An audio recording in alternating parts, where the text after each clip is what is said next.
Audio test. Ooh, audio is working. Turn it up a little bit louder. Hello, everyone. How is everyone doing on this Tuesday? Windy Tuesday. My day's already mixed up here. Give it a few more seconds here. Hopefully, everyone caught up yesterday on the case with jury selection today. I'll just talk here briefly before I get officially started, but 6 witnesses took the stand. A lot of stuff came out today. So, a lot to get to in this one. This was a very interesting day. Some stuff that I held back yesterday because I didn't want to put it out there because of particular reasons. What I held back came out today. So I'll give you that little teaser, but it came out today, and I think this is starting to put a lot of things into motion into this trial. Some stuff that I had heard and kind of put in the back of the memory for days like this, I guess. But so, all right. I was going to give it 5 minutes to start, and it's at 8:05, so we'll get started here. And I did not do this last night, and I'll do that tomorrow. But for anybody who can't watch video at work and want to hear this, I will make it audio on Apple, Google, Spotify. So wherever you get your podcast, if you rather listen to this instead of watch it, I'll make that a podcast here after this one here, yesterday and tonight. So, all right.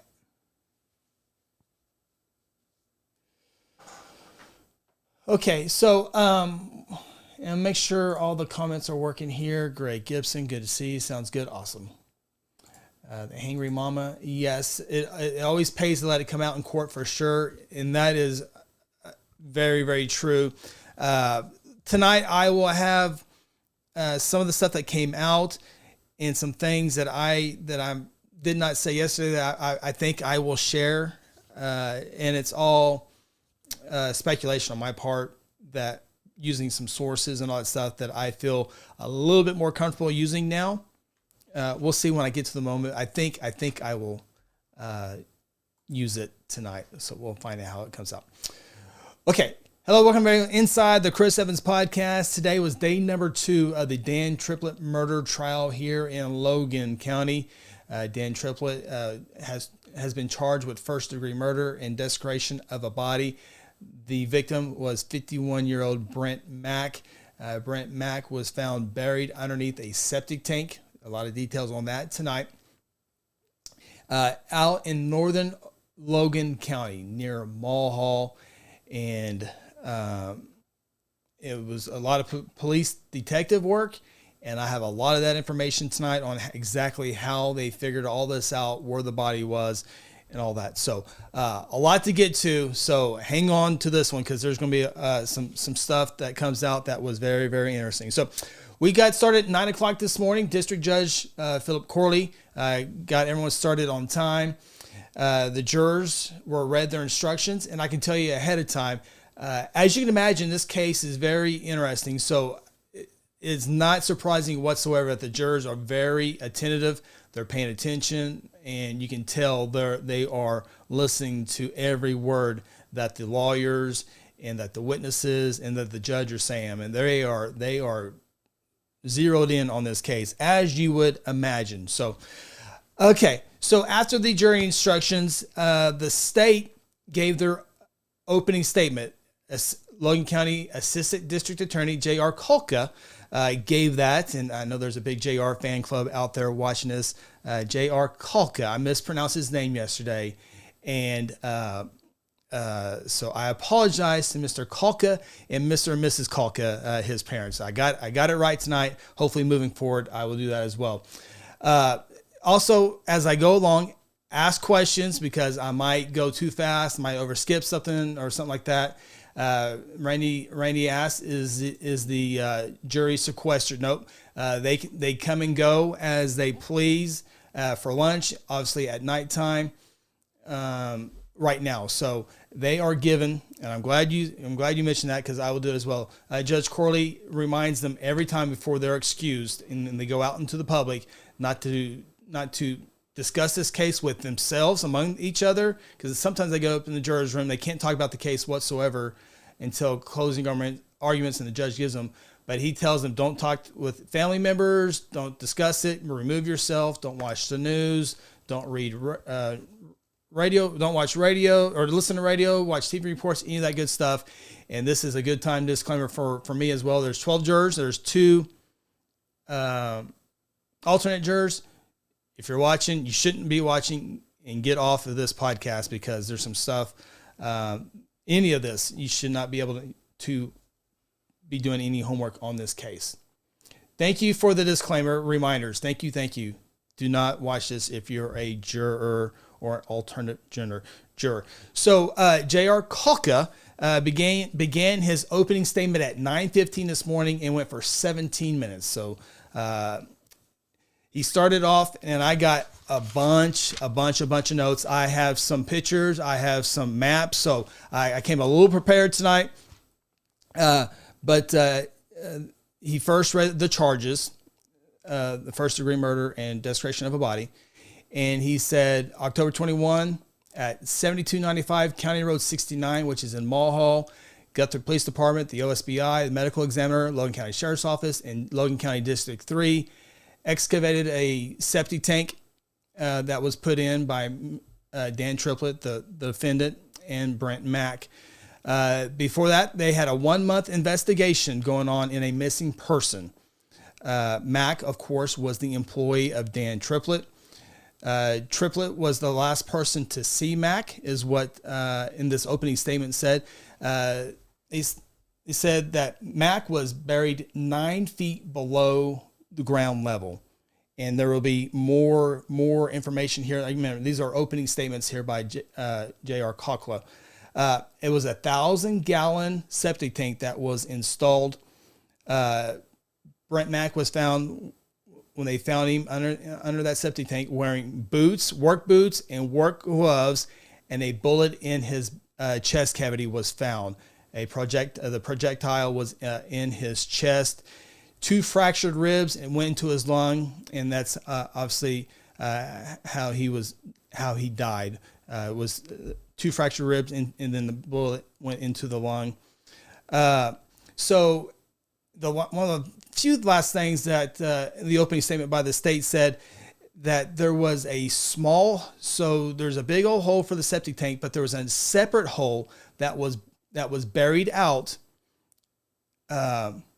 I can kind of fast forward here. So Mack's body was said to be buried the day before the septic tank. So he was buried in the ground, and then the septic tank came in the next day and covered him up again. And so a little bit more details on that here in just a little bit. But that's just an opening statement. The Brent Mack went missing. We'll have dates here in a little bit. Missing person reported by his daughter, and a discovery of the duffel bag. And we talked a little bit about that duffel bag yesterday. We'll have a little bit more details. I'll have a picture of the area of that as well. He said in the opening statement, September 20th at 12:56 p.m., he had talked to his girlfriend in Texas. It was a text message. September 28th, Guthrie Police Department calls Dan Triplett for the very first time. And he said, I fired him, and that Brent Mack was going to Texas. Detective Schmidt got involved, who's a detective for Guthrie Police Department, now a lieutenant, who testified today. A lot of information came from now Lieutenant Schmidt that I will have here in a little bit. And I thought JR kind of finished his opening statement by saying it takes machinery to dig that deep of a hole in Oklahoma soil, not a shovel. So, I mean, obviously 9 feet down, no one's going to be using a shovel. They're going to be using the machinery for that. There were only 2 workers at that site, he said. Mack went into the ground was covered up with dirt. And he said the landowner, 40 minutes after that, and we haven't seen the video of that. That comes tomorrow. The video at the septic tank scene. I think that comes tomorrow. But they said the 40 minutes after that happened, the landowner came and looked down in the hole and said, yeah, it looks good. It'll be ready for the septic tank tomorrow. And so he was shot, killed, 9 feet, placed dirt over him, and the homeowner didn't even know it. The homeowner looked. I'm sure the homeowner will testify in this case, but couldn't tell that anything was there. And so then it got interesting, because every time I've covered 15, 20 trials. I'm not sure how many I've covered, but quite a few. There's always 2 opening statements, and I never knew this was even a option, but Ronald Wallace, the attorney for Dan Triplett, reserved his opening statement. And I wasn't quite sure what that meant.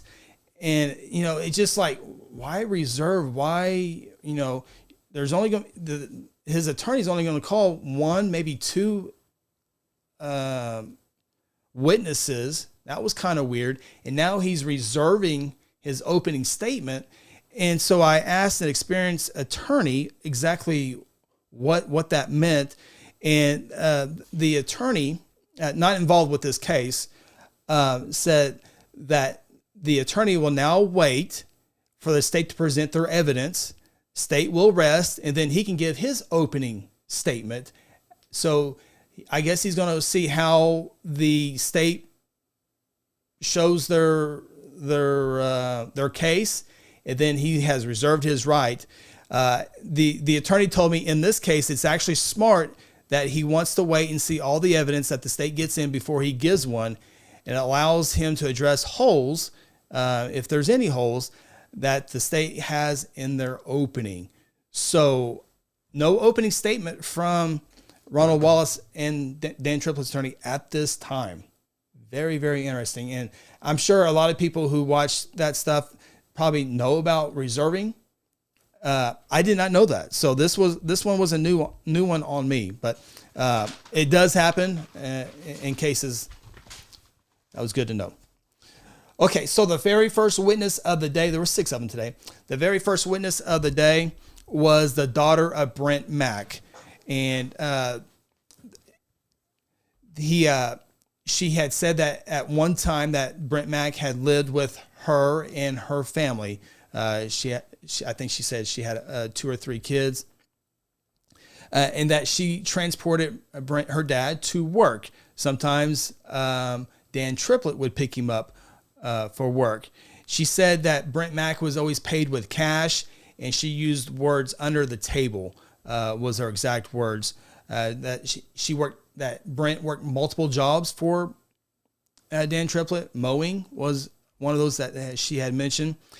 And this was very interesting here. And this is what his daughter, Brent Mack's daughter, said to her. And this is, quote, "If I go missing, Dan did it." And she said, the daughter said that to her twice on 2 different dates. Again, that quote, "If I ever go missing, Dan did it."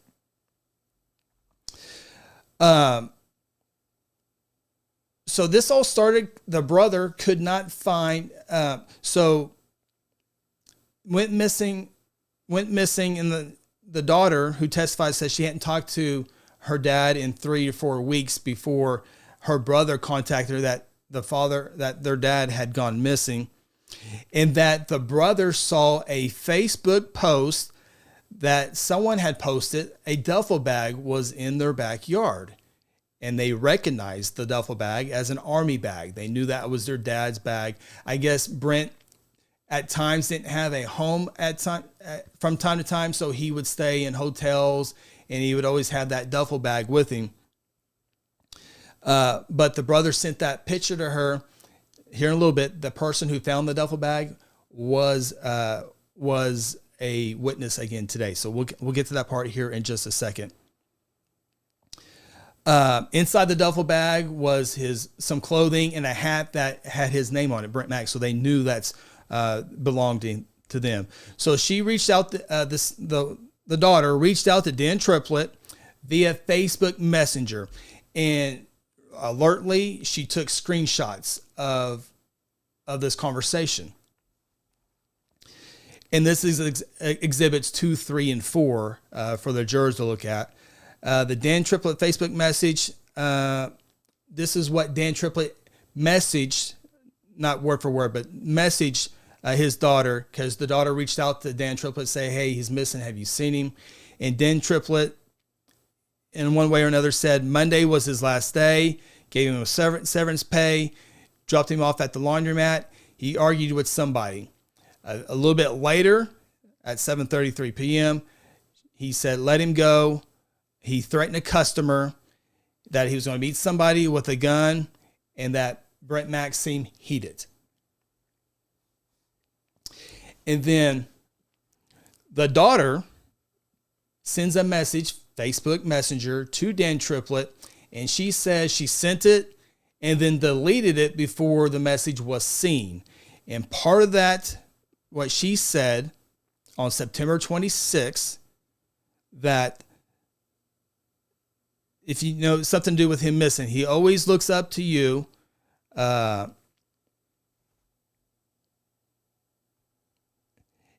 she said something to look at, if did not want his affairs, Dan Triplett's affairs, did not want to be exposed.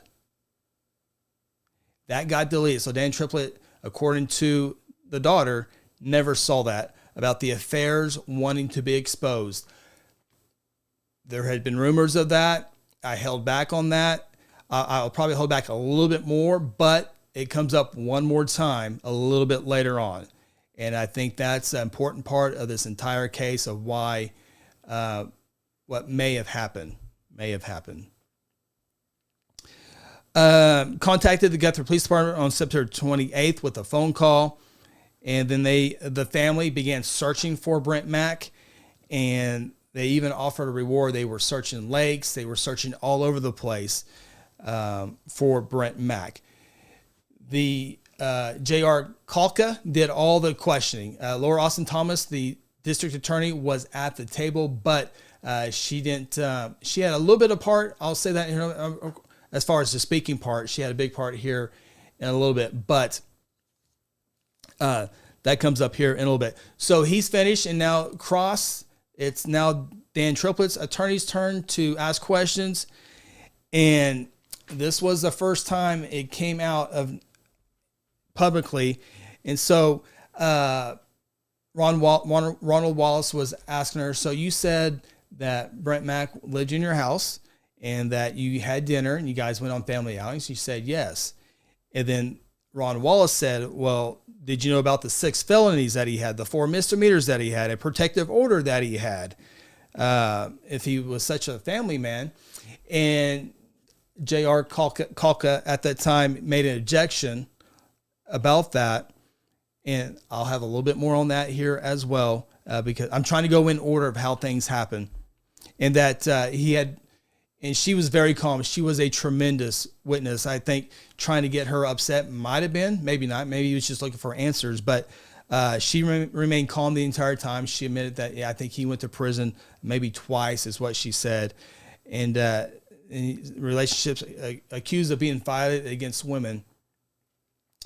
And so that was the quick questioning for him. And then it came back to JR, who said she said she felt safe living with Brent Mack. And so that was interesting. It comes up one more time, and I'll share that here in a second. But, I'm sure Dan Triplett knew maybe the criminal background. A lot of stuff was charged and then taken away off the record. But I'm guessing maybe Dan Triplett knew that. And if he hired Brent Mack, it sounds like Dan Triplett was comfortable with having Brent Mack around. If that was, if the attorney is asking her, are you not comfortable around him with all these felonies and all this misdemeanor? Well, apparently Dan Triplett was comfortable with him too. So I thought that was kind of interesting. I don't know if the jurors picked up on that. I did, so I'm sure they did as well. So that was the first one. And so looking at your comments, she got a screenshot of all that stuff, and that was given to the jurors. The jurors were able to look at it, and obviously when they go up into the jurors' room to find a guilty or not guilty, they can look at that evidence and read every single thing as well. So that was the first witness. The second witness was Brent Mack's girlfriend who lived in Texas. So we keep hearing about this. Dan Triplett saying, I think he's going to Texas. He seemed heated with somebody on the phone, headed to Texas. This lady is a manager at a hotel in Amarillo, Texas. She met Brent Mack online. They were friends. And also turned romantic. They met May 4, 2021. They talked via phone calls, text message, and online. They talked every day since about June 2021. Last time they saw each other in person, this is her testimony, by the way, August 1st in Oklahoma City. They didn't have immediate plans to move in together. She said the last phone call was made September 20th at 10:30. And good morning. And he said, the boss is here to pick me up. That would be the day that September 20th, the day that he went missing, and was the day that he was believed to be killed. She messages him, and the last thing that he sent to her, babe, there's no service out here, after trying to call him at 12:56 p.m. So northern Logan County, in that area, he said there was no service. That was what he messaged her. And then she was contacted by Detective Schmidt at the time from the Guthrie Police Department, had a phone conversation.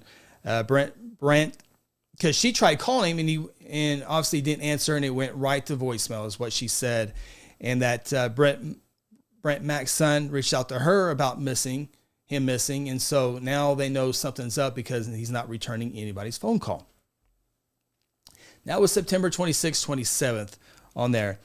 Again, the state had they rest, and then there was no cross-examination from Ronald Wallace. Daniel Triplett's attorney did not ask any questions. That led us to our third witness, which was the homeowner and the duffel bag. The duffel bag at this residence was found at First in Cleveland, south of Cleveland. The husband noticed the backpack, and he saw it and got busy, kind of forgot about it. And then the next day he picked it up. Inside there was clothes, a hat that had his name in it, Brent Mack. And this person posted it on Facebook. Does anyone know, whose this is?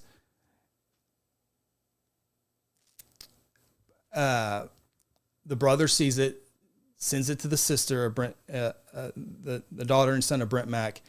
Police contact her, and I believe the daughter's with police at the time. They talk about it. Police and brothers show up at the house. Exactly what happened. So jurors can never, ever go and do their own reporting, but I can. And let me... So it was found, and I'll tie this a little bit, but I'm going to show you. This is the picture of, and I don't know where this is my personal photo that I took today, but this is the area where the duffel bag was found, somewhere in this area. And I'll come back to this photo, but because there's an outline of how Dan Triplett truck was seen by video.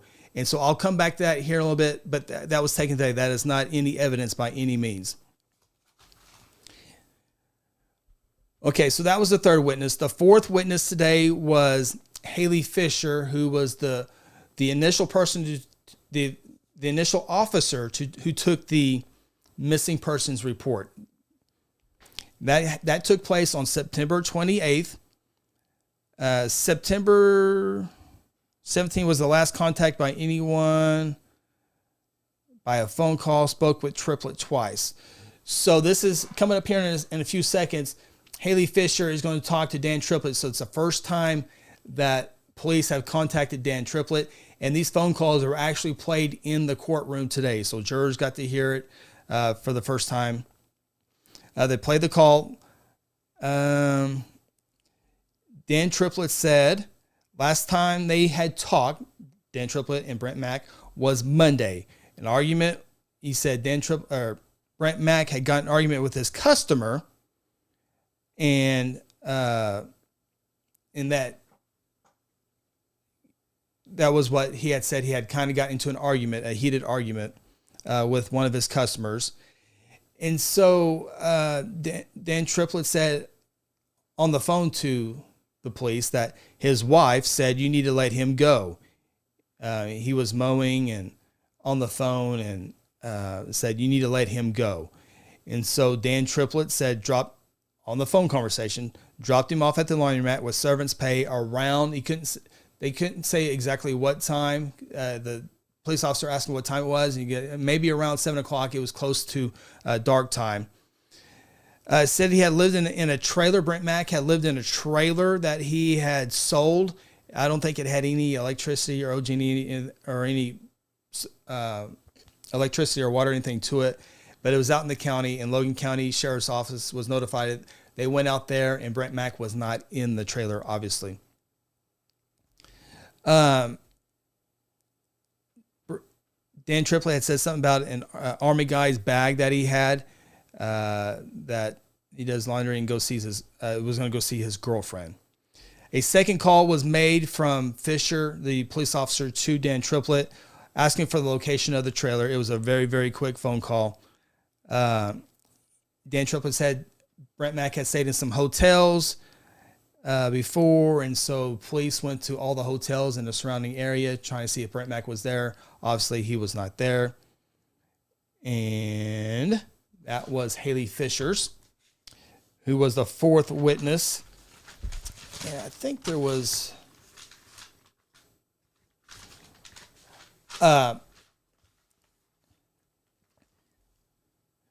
So the Officer Fisher tried to contact the person that Brent Mack was allegedly rude to, and that person did not answer the phone or call back Officer Fisher. But later on, it was determined that that person was talking to another police officer. Officer Fisher didn't know who that was, but someone else did talk to him about that. And then Ron Wallace, the attorney for Dan Triplett, asked about how many warrants Brent Mack had. And that was an objection. And then there was a sidebar. Judge Corley said for both to come up there. And then nothing else was said after that. So I'm not sure what Judge Corley said, but there was no further discussion about that. At that time, it was time for lunch.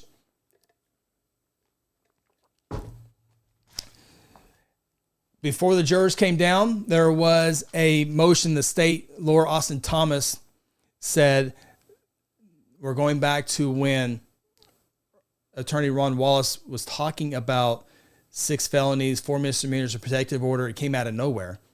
And Laura Austin Thomas said that it was diverting from this case. A lot of that happened in the early 1990s, early 2000s. A lot of those were dismissed. Said nothing. Let's see here. Think he was sentenced to 25 years for a crime. 15 years of that was pushed back, got parole. She said that it was improper methods of bringing that up. There was no foundation made for that. And Ron Wallace's response to that was on the tape, on the recorded conversation, Dan Triplett said Dan Triplett was fearful. He heard someone get my gun on the phone call that Brent Mack allegedly said. And the judge came back and made his ruling that the first time when Ron Wallace to the daughter Brent Mack said that was inappropriate, it should not have been done, and sustained the motion by the state that nothing should be any other like that should not be allowed any further until a foundation is made. So the jurors come down. Fifth witness of the day is James Bogle. Stay with me here. This one's a quick one. James Bogle works for the OSBI. He's basically the guy who took the phone, or Dan Triplett's phone, analyzed it, and put it into format.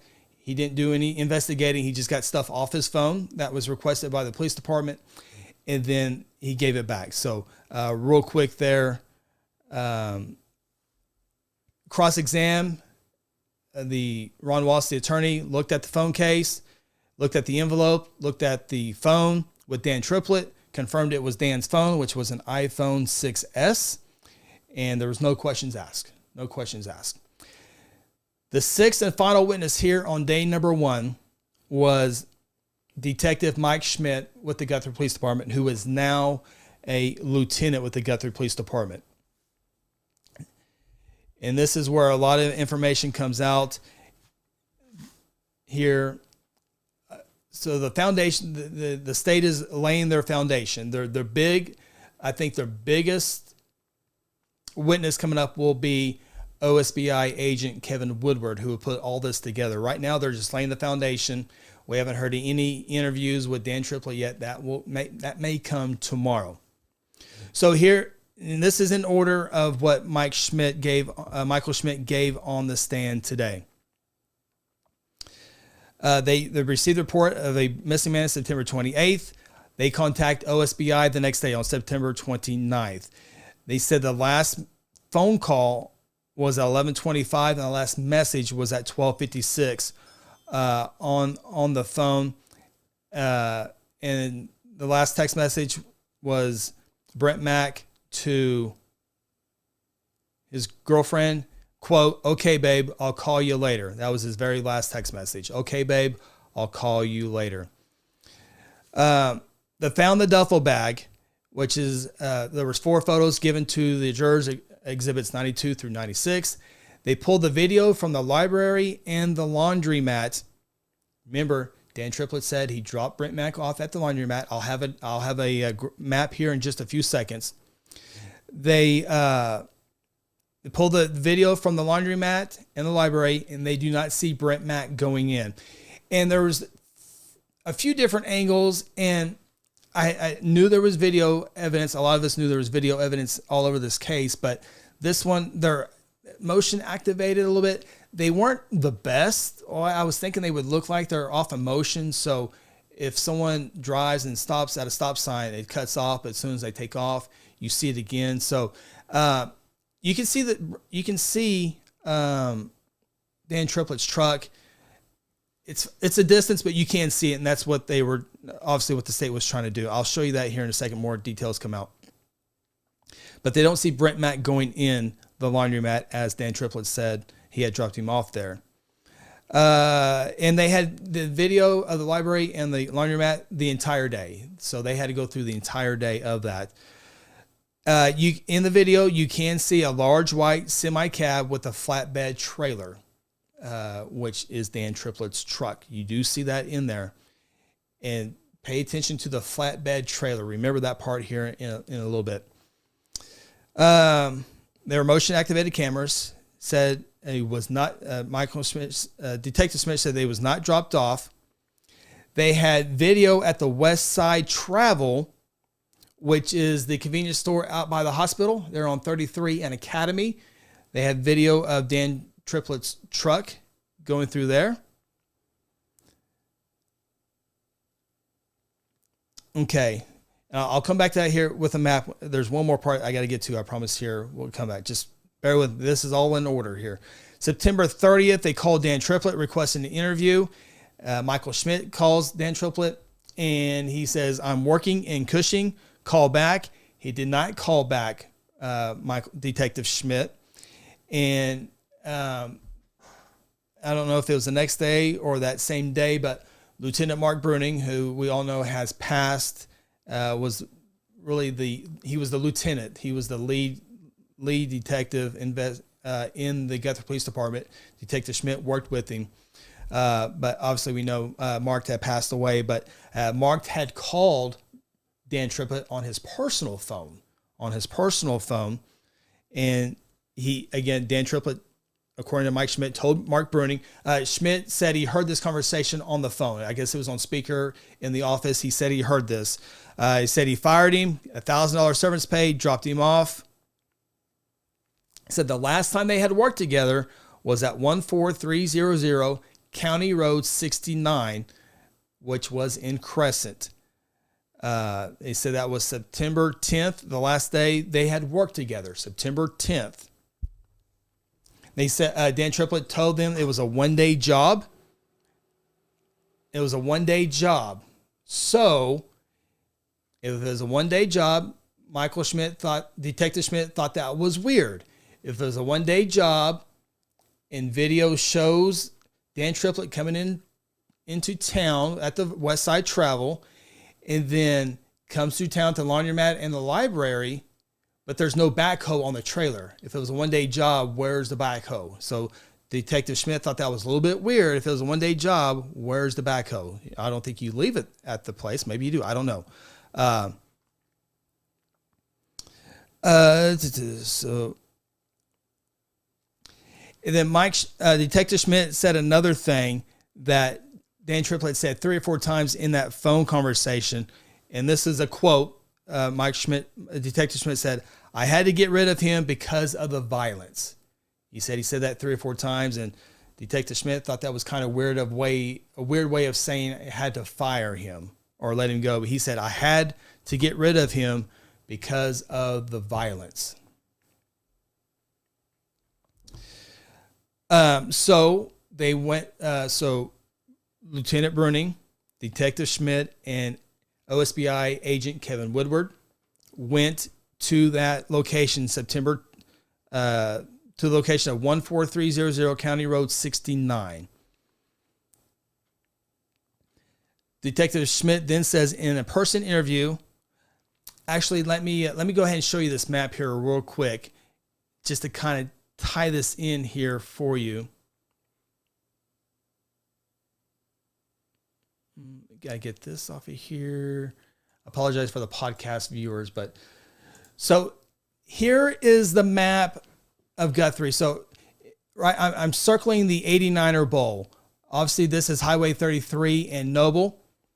Remember, the video camera saw Dan Triplett's truck at 33 and Academy Road, out by the hospital, the West Side Travel convenience store.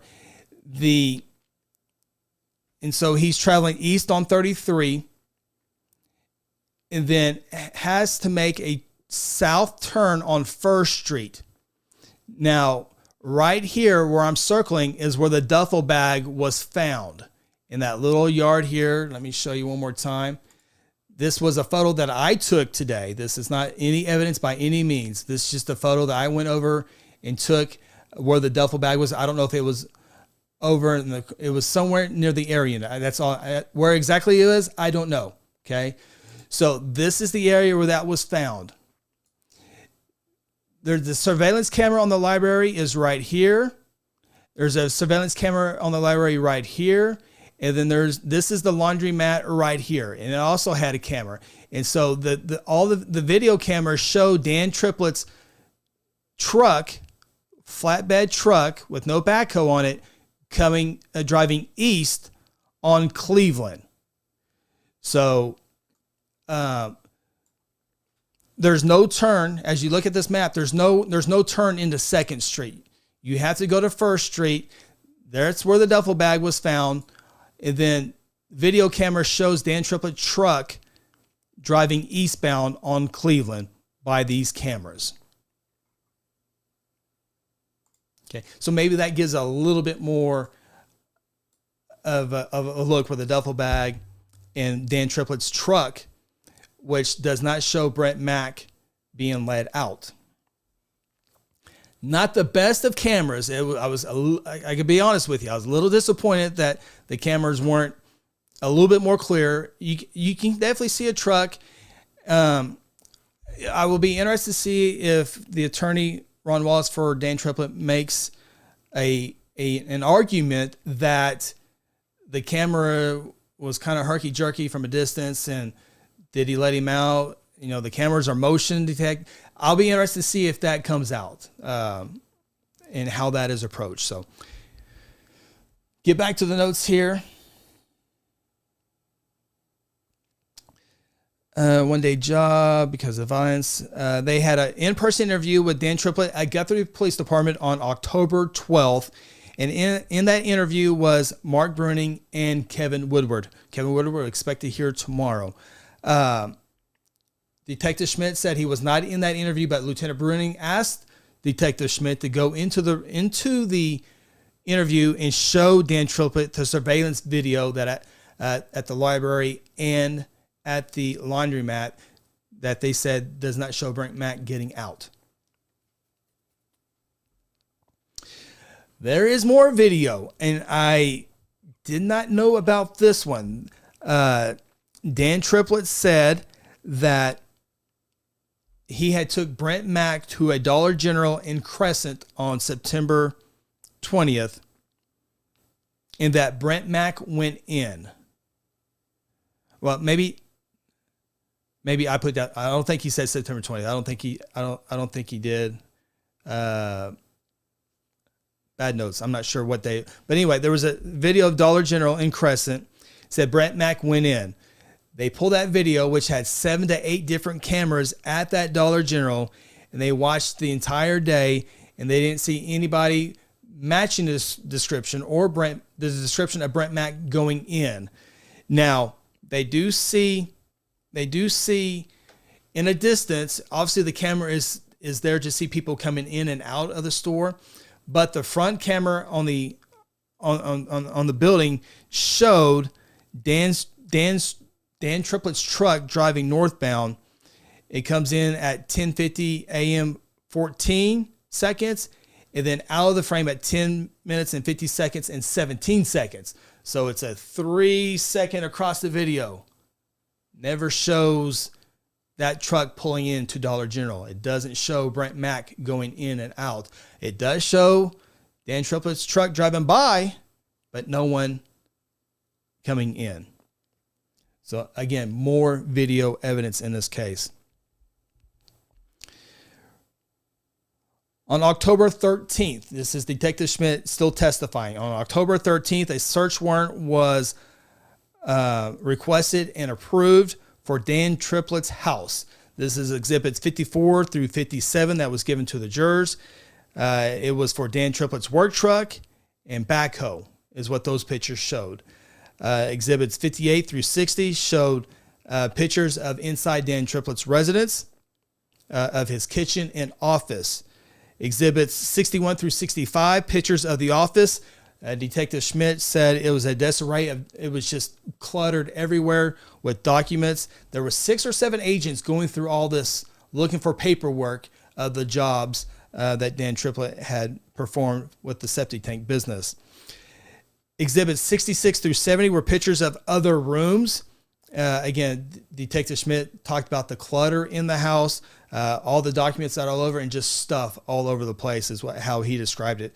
Exhibits 71 and 72, these are pictures when I say exhibits. Took a picture of a closet and showed how cluttered that was. Make sure I'm not missing my paper here. The twist is coming up here in just a few moments. Bear with me. We're going to get through this here. But I'm just kind of giving you the details. I know it might be a little repetitive, but I just want to show you everything that I took down, and that way you know everything that happened in court. Again, this is Detective Schmidt on the witness stand. He was there the entire afternoon, and he will be there in the morning as well. So there's a receipt book, and there's a handwritten receipt that matched another receipt book with a job on September 20th. Exhibit 76, 77 is a written receipt with that. And it had the person's name, receipt, September 20th, 2021. The receipt book is exhibit 17. And so on October 15, 2021, Dan Triplett's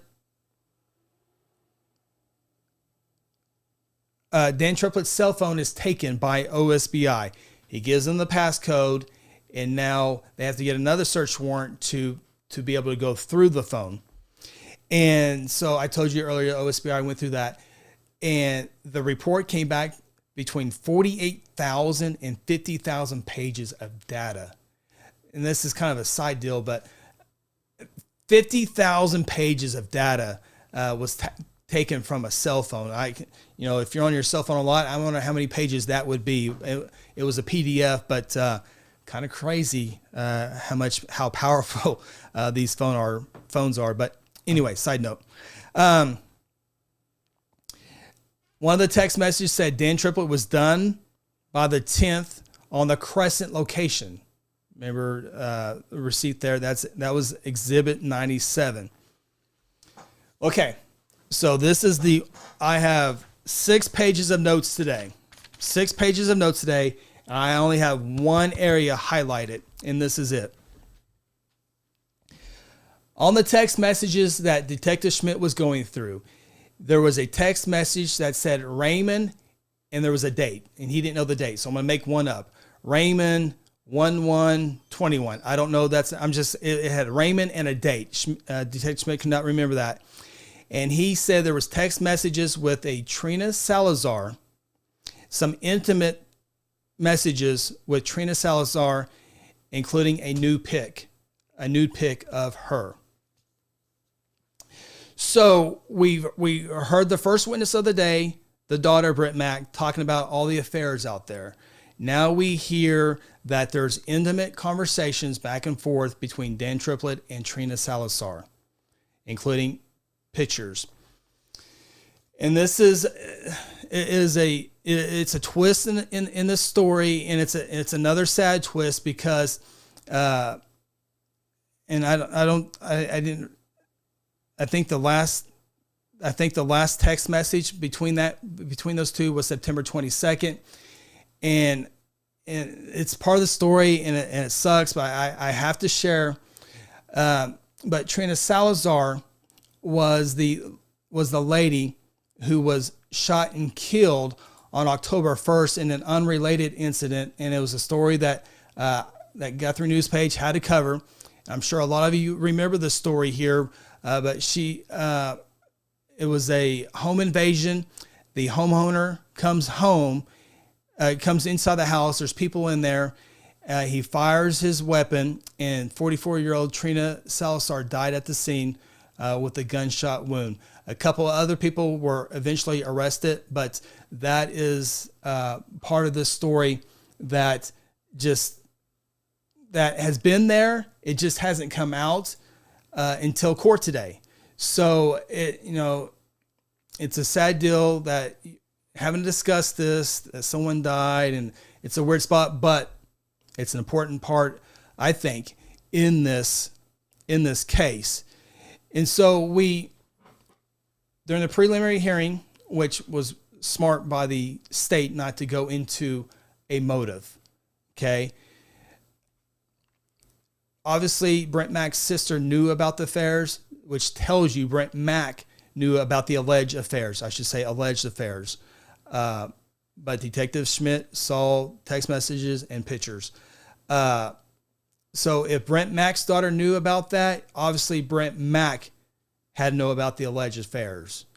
So now we get our first clue of what may have happened, what evidence might show later. Okay, so that was kind of a I had heard those before, but it's now coming out in court, and so that will be the part that we all, what's the motive? Why, if Dan Triplett did do it, why did he? If it was self-defense, what were they arguing about? Well, I'll kind of wrap it up here in my thoughts at the end of this. So, again,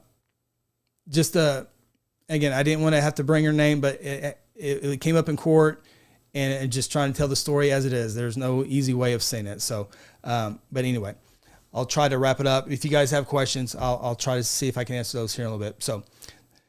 So now we move to October 21st. Again, Detective Schmidt still on the witness stand. The address found in the receipt book was exhibits 20, 21, 22, and 23.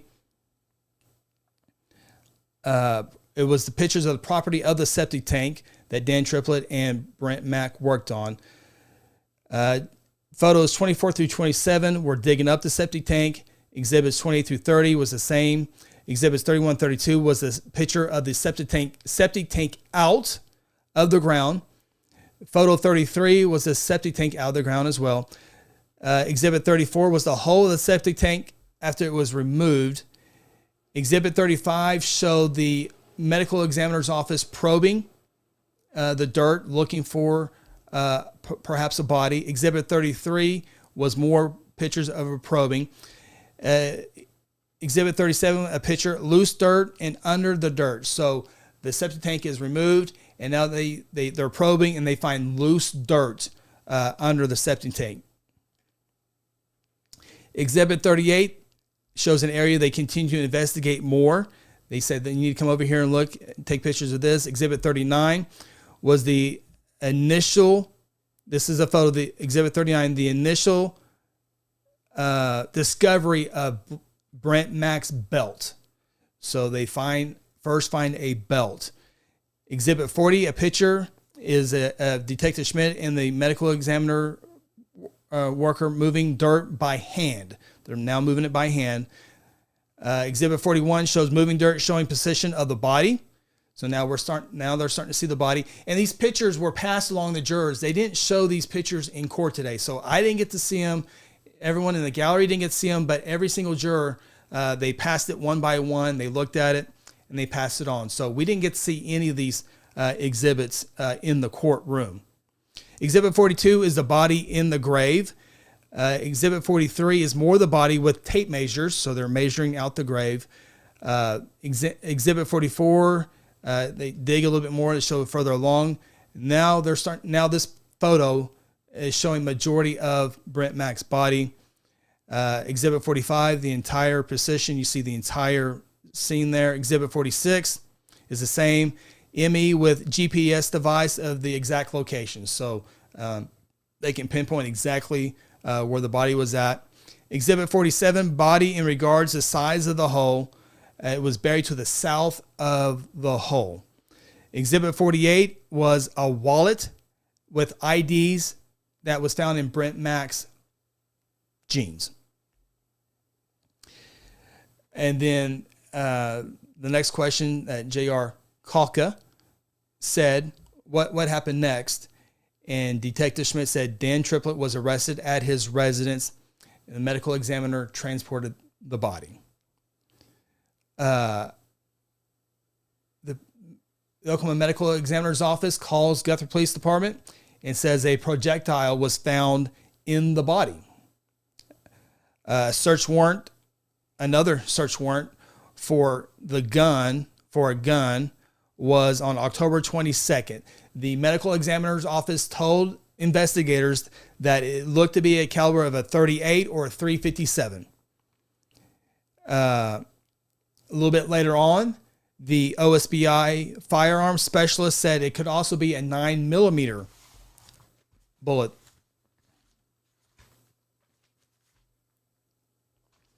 So we had more pictures.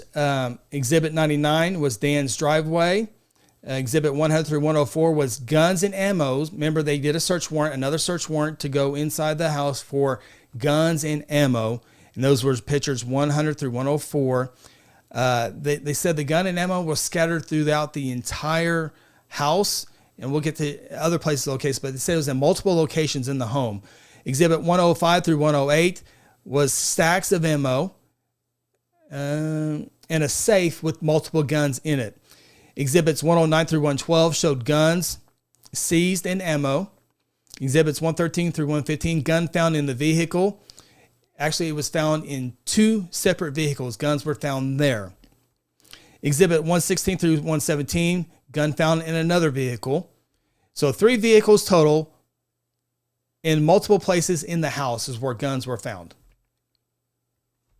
Detective Schmidt said 6 firearms were sent off for testing to try to match the bullet that was found in Brent Mack's body. All came back negative.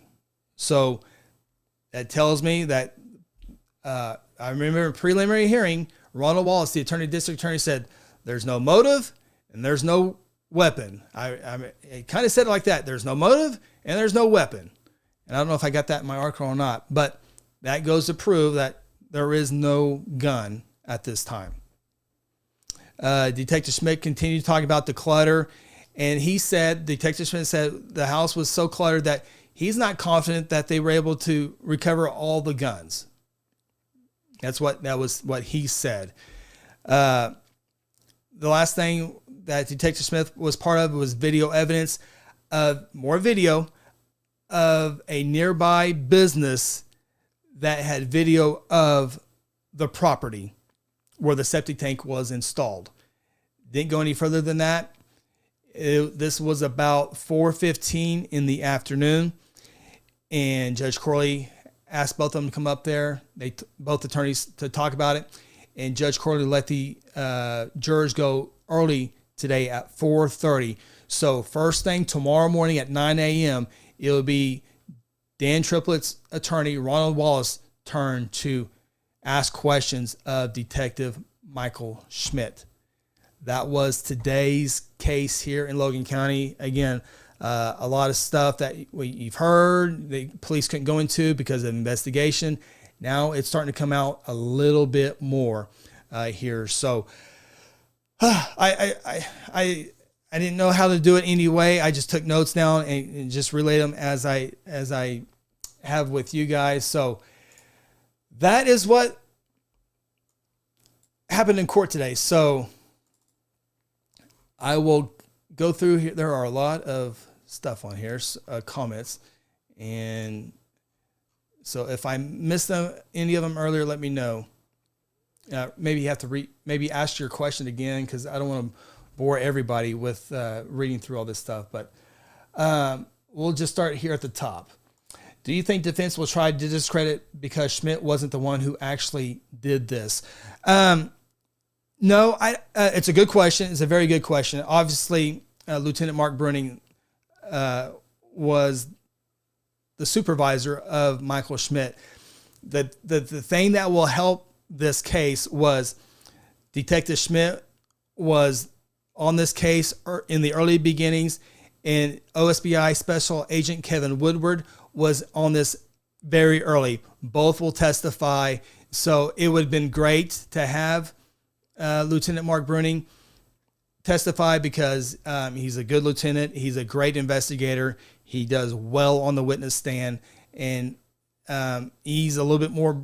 He said he always was blunt on the way he gave his testimony.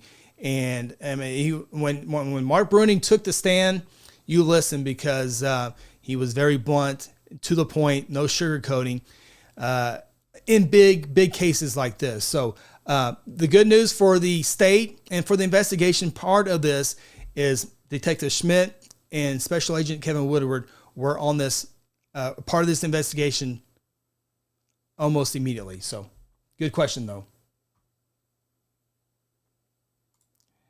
Underestimated technology. A lot of technology came through here. Video cameras, text messages, all that good stuff.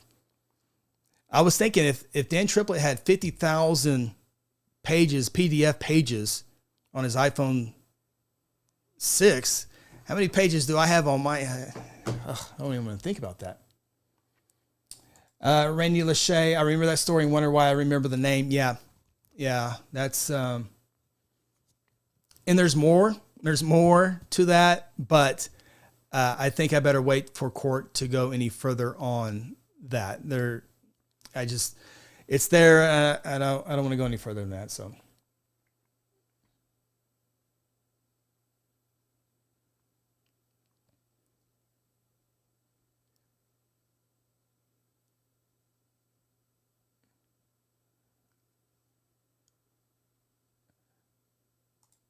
Angry Mama says, will be interesting to see if there is evidence of Brent trying to use this knowledge to get money. Yeah, I that part I haven't heard either way on that part. Randy says, I'd be interested to know if home invasions took place at places septic tank systems were also installed. Be interesting to know if home invasions took place at places septic systems were installed. The place where the home invasion took, which is on Bacchus Road in the article, I've not heard anything any further on that stuff, but doesn't mean it's there. Just because I don't know doesn't mean. Randy Lachey, former sheriff of Payne County, Kevin, and undersheriff of Logan County. Kevin Woodward was the interim sheriff in Payne County, ran for sheriff, and lost that election. Can they prove either of them was in the truck? It was Dan Triplett's truck for sure. But can they prove it was in there?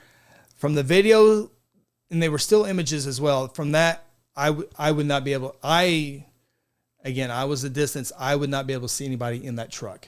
But it was, according to Detective Schmidt, it was his truck because it was the truck at his residence.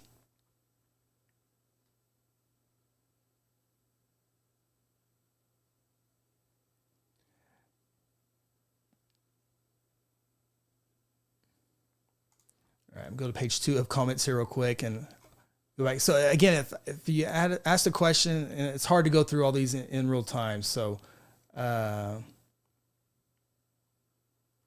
don't think I missed anything question-wise.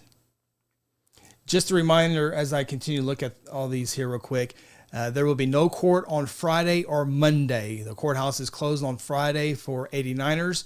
And then Judge Corley always has his felony docket, usually on that Friday. That's been moved to Monday. So trial will have Wednesday and Thursday, and then a 4-day break, and then it'll pick back up. A lot of 6 witnesses today was quite a bit in a case like this.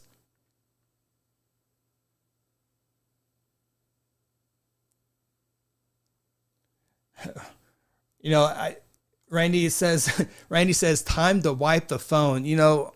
Man, I was thinking about that. Not that I have anything, but man, it just shows you everything's in these phones these days. Truebird, what they serve on lunch break? Waffle House. I know what you did there. Remember, all the jurors are free to go for lunch and all that good stuff. I don't think that was your question there. Still want to know what legally constitutes desecration. Yeah.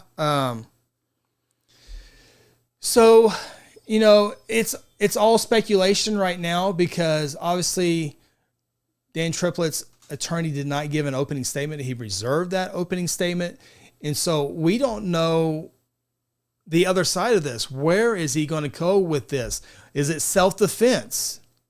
Was there something at the scene and he shot him in self-defense? Will that be Dan Triplett's reason why he was there?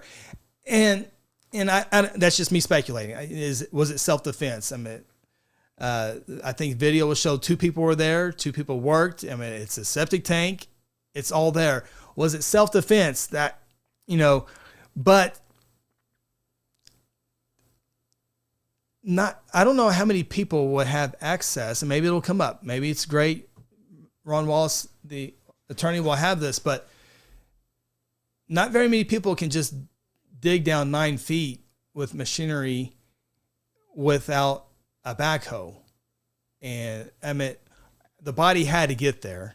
And so that part, I mean, self-defense, maybe they try to fight that so they find him not guilty of first-degree murder. Okay.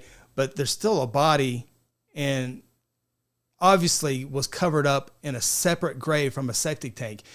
Brent Mack was said to be shot and killed on September 20th, covered up 9 feet down. And then the next day, a septic tank was installed. So it's going to be a lot of evidence is against Dan Triplett right now. And I'm going to try to be fair in my reporting here, my podcast here, but it's going to take a lot to, and it's not convincing me, it's the jurors that they're going to have to convince, obviously, but I just haven't seen it yet. I haven't heard anything in the preliminary hearing. There's not an opening statement. There's not a lot of cross-examination. Maybe tomorrow we'll hear a lot as he discusses this with the detective, Mike Schmidt, and then ultimately the OSBI Special Agent Kevin Woodward. So those are my questions. I mean, I can see all the evidence in here that shows that Dan Triplett is a prime suspect in this one. The other side, I haven't seen anything yet, and that's why it's a court process, and this is why we have these.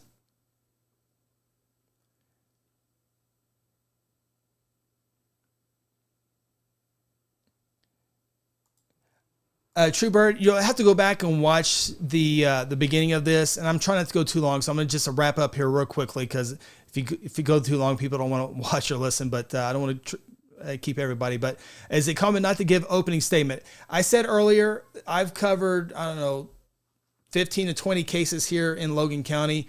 I watch a lot of juror cases on the internet. It's just what I do. I'm kind of weird, I know. But it's the first time I ever heard someone reserve their opening statements. It's not uncommon. I think Randy said he's seen it before. I talked to an attorney, a trial attorney, and they said it's not uncommon, and they want to hear it's a way to hear the entire state's evidence. So now Ronald Wallace hasn't given a statement, so now he's hearing everything that the state has given him. So now he's looking for some holes to get into. And I got to tell you, Assistant District Attorney J.R. Kulka has done a fantastic job in the 2 days so far. He has done a great job of describing everything on a good level for everybody in the courtroom to understand. He's doing a tremendous job. So give him a lot of credit for that.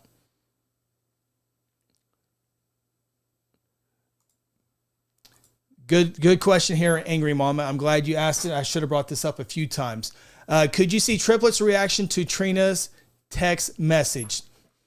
Every time something like that comes up, I do look at Dan Triplett. I try to every time, and he has kept the same facial reaction the entire time. It has not changed one time. It's just he's just looking through, just looking. It's not a frown. He's not smiling. It's just it is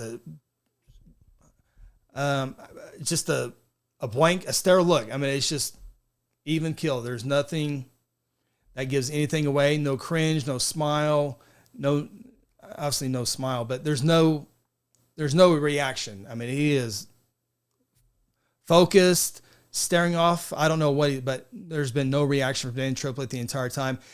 His family was in the courtroom. More family members were in the courtroom today. You saw him looking over there a few times. During the breaks, he tried to sneak over there a little bit closer and look. And I didn't see him talking, but, looking at each other. So, obviously, the family's going through a tough deal. They daughters and brother and a wife. I mean, they didn't ask for any of this. And so, they're in a weird spot. It is a weird spot for them. It's a horrible spot for the other family as well.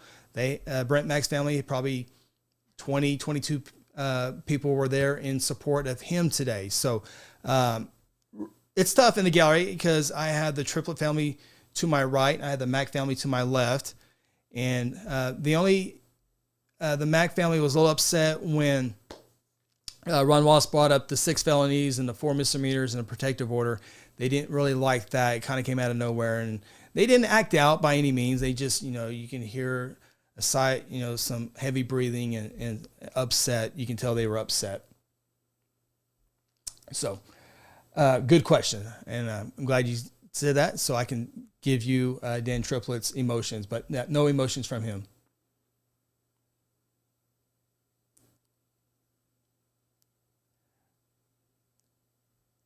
So,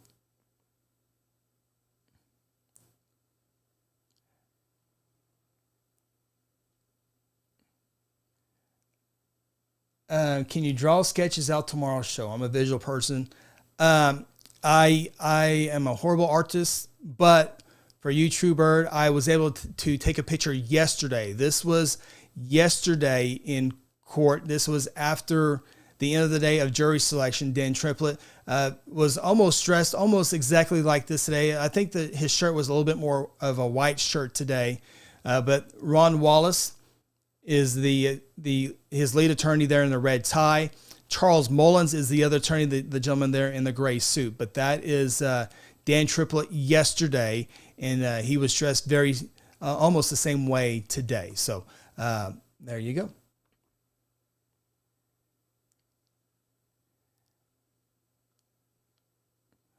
Okay, well, I have gone an hour, 14, hour 15. A lot of stuff came out today, and obviously a whole lot more. We still got Wednesday and Thursday before we get a big break in the court before resuming next Tuesday. But the defense, Ron Wallace, Dan Triplett's attorney, will maybe have one or two witnesses. That's it. That's all he said ahead of time when they were going through jury selection to see if if the jurors knew any of the witnesses. And he mentioned them, and it was just I think there was 3 total, one of them being Sharon Triplett, Dan Triplett's wife, who was in the gallery today. So anyway, I hope I didn't confuse anybody, but just if you have any questions, you can always ask them in the comments. I'll try to get to them. Another busy day tomorrow in court. So that'll do it, and I'll come back tomorrow. Hopefully about the same time.